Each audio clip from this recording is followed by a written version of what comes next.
O Senhor esteja convosco.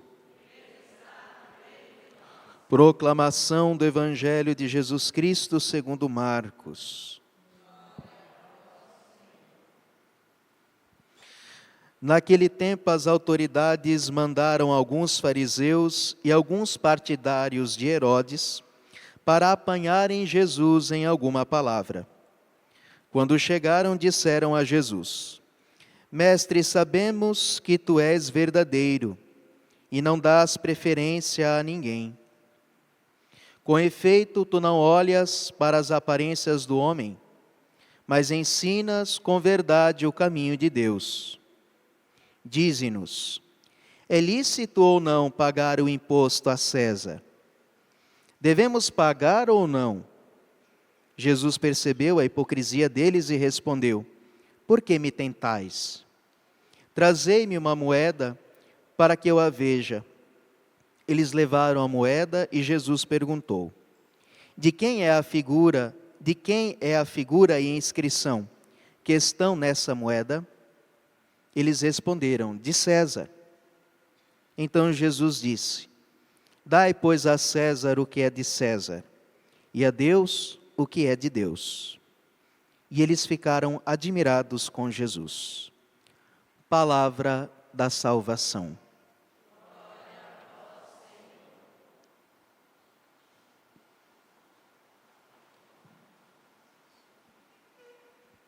Caríssimos, esse evangelho que nós acabamos de ouvir tem uma frase que é muito conhecida: dai a César o que é de César e dai a Deus o que é de Deus. E muitas consequências nós podemos trazer desta verdade, e ainda mais nos nossos tempos. Nos nossos tempos em que nós vivemos esta realidade de um Estado laico, mas que muitas vezes quer se usar isso para nos obrigar a não obedecer mais a Deus. O Estado é laico, mas não é ateu. O nosso Estado não é ateu, como é na China, como é em Cuba, como é na Nicarágua. O nosso povo não é ateu. O nosso povo é cristão. E laicidade do Estado não tem nada a ver com o Estado querer impor as suas leis sobre a nossa religião. Então esta confusão tem crescido nos nossos tempos e é necessário nós termos clareza sobre estas coisas. O Estado é laico, ou seja, ele não impõe nenhuma religião para ninguém. Mas o nosso país é cristão, e porque ele é laico, ele deve respeitar isso. O que significa para nós cristãos, na prática, dar a Deus o que é de Deus e a César o que é de César? Veja, nós cristãos, nós não somos rebeldes, nunca fomos e não haveremos de ser. Os cristãos obedecem todas as leis que todas as outras pessoas obedecem. Nós devemos respeitar as leis de trânsito, nós devemos respeitar as normas de convivência, nós pagamos os nossos impostos, nós respeitamos todas as leis que todos os seres humanos estão submetidos neste país, que todo cidadão deve obedecer por ser cidadão. E isto os cristãos já faziam desde o início. Mesmo na época das grandes perseguições, os cristãos nunca foram gente contra a lei. Inclusive, os cristãos eram bem quistos por todos, porque era gente que dava bom exemplo. Os cristãos eram gente boa. Como o próprio Jesus disse, nós somos o sal da terra e a luz do mundo. Porém, quando existe uma lei ou um governante que impõe algo que seja contra o Evangelho, contra a verdade, contra os nossos preceitos, nós não obedecemos. Porque é necessário obedecer mais a Deus do que aos homens. Esta é a única cláusula que um cristão pode ser contra o Estado ou contra uma lei.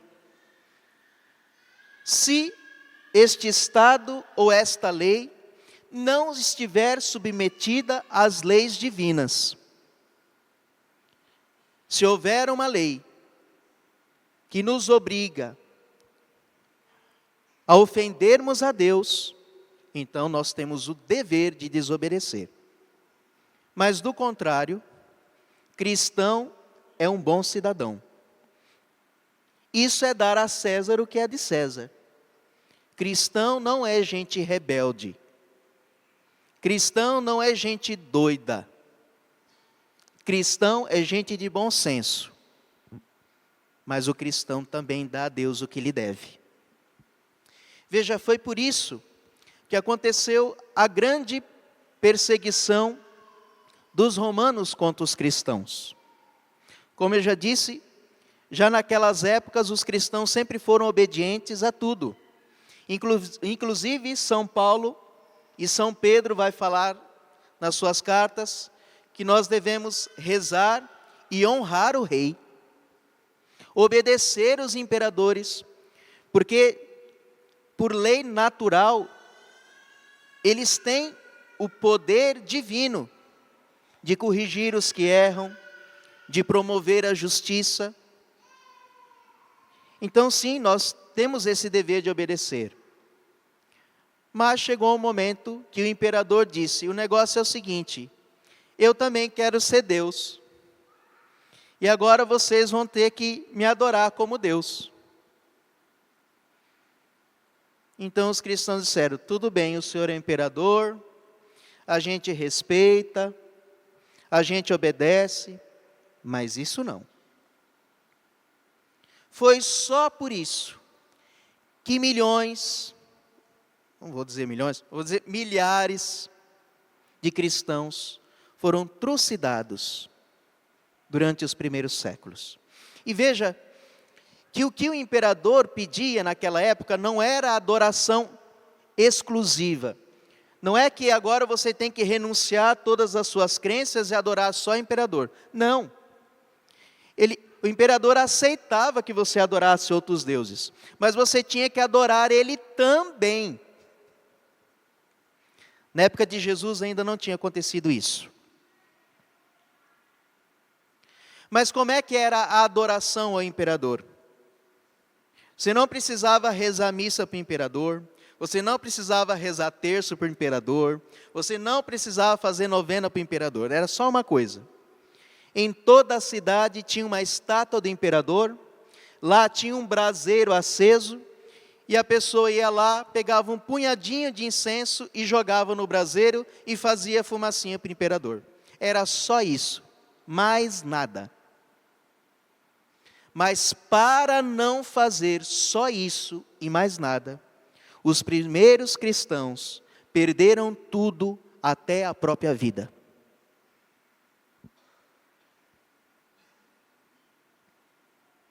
Foi isso que aconteceu.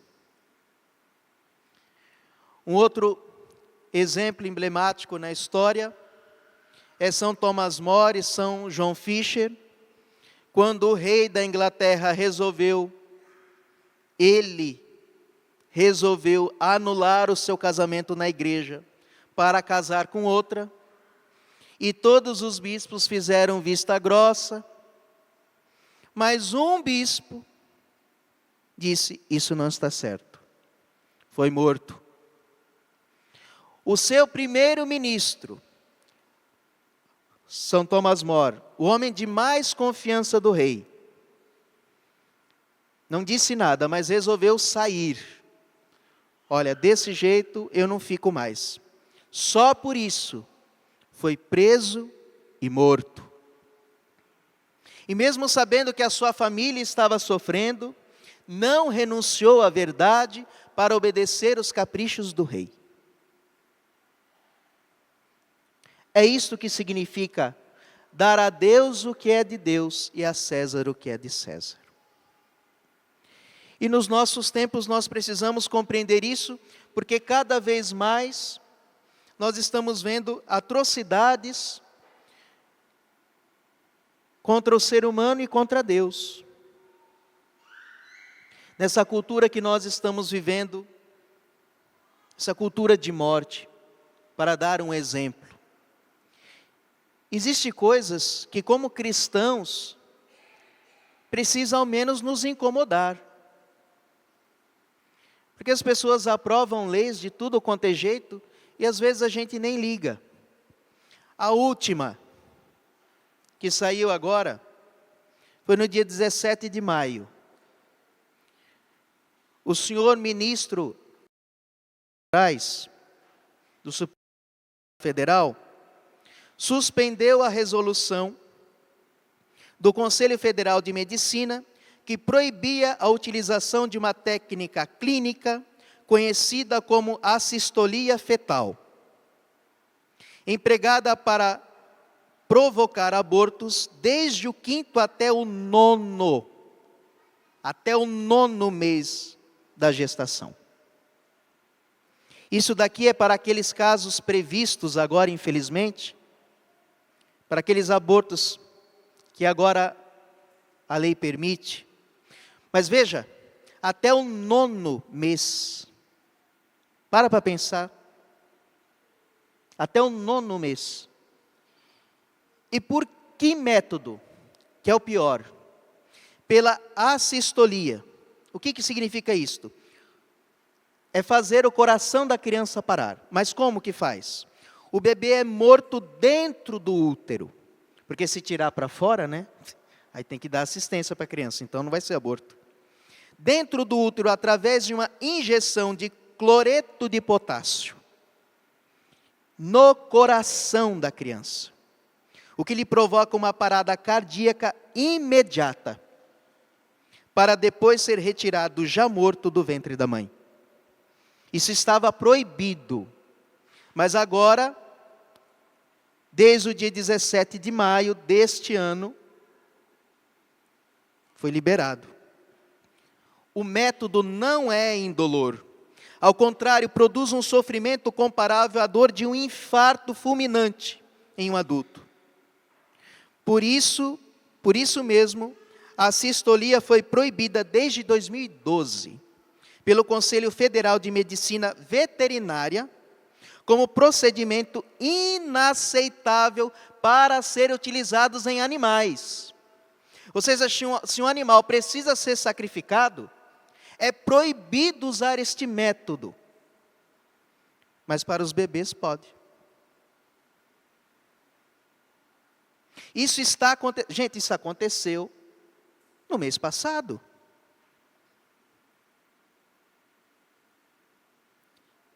Não gostaria de ter que usar o púlpito para isso, mas dar a Deus o que é de Deus e a César o que é de César. Se isso não nos deixa indignados, então nós precisamos rasgar o nosso batistério. Mas a técnica começou a ser utilizada há cerca de 2 anos atrás em humanos, para realizar abortos em casos de estupro, que antes somente eram realizados até o 5º mês de gestação, mas que com a nova técnica passaram a ser realizados até o 9º mês da gestação.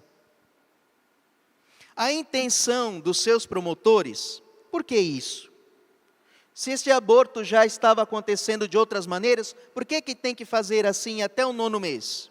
A intenção dos seus promotores é de preparar a sociedade brasileira para, nos próximos anos, obter a completa legalização do aborto durante todos os 9 meses de gestação. É isso que eles querem. Porque agora isso acontece, ninguém fala nada, ninguém reage, e depois porque o que eles querem é liberar o aborto livre de qualquer jeito, sem nenhum motivo. Mas eles não podem fazer isso, então vão avançando esta agenda abortista. Na DPF 442, que trata da legalização do aborto, e atualmente está em tramitação no STF, o voto da ministra Weber, que havia sido relatora do processo até setembro de 2023, afirma que não existe bases constitucionais para sustentar o direito à vida, senão após o nascimento. Então, se tiver um golfinho, grávido de um golfinho, eles fazem de tudo para salvar essa vida. Mas se é um ser humano, se está dentro da barriga, ainda não é gente, só a hora que nascer.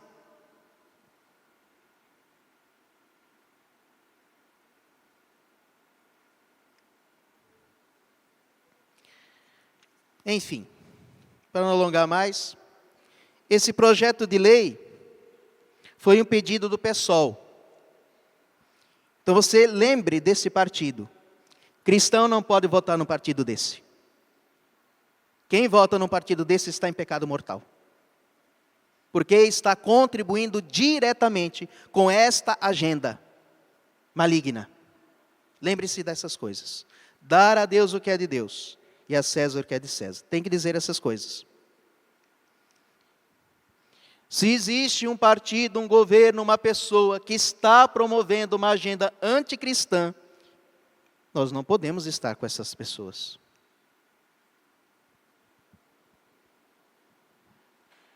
Dai a César o que é de César e a Deus o que é de Deus. Esses homens estão se fazendo de Deus. Mas eles não são. O juízo vai chegar. Para eles, mas para nós também. Para nós também. Portanto, meus irmãos, não percamos a fé. É triste, mas ainda há esperança. Ainda há esperança. Inclusive, hoje está sendo votado, porque um grupo de deputados está tentando derrubar isso. Então, rezemos nesta intenção. Mas tenhamos claramente isso, não tenhamos medo de afirmar a nossa fé, mesmo que o mundo todo se coloque contra. Aquilo que é justo, é justo. Obedeçamos a Deus nosso Senhor, e nós seremos verdadeiramente felizes.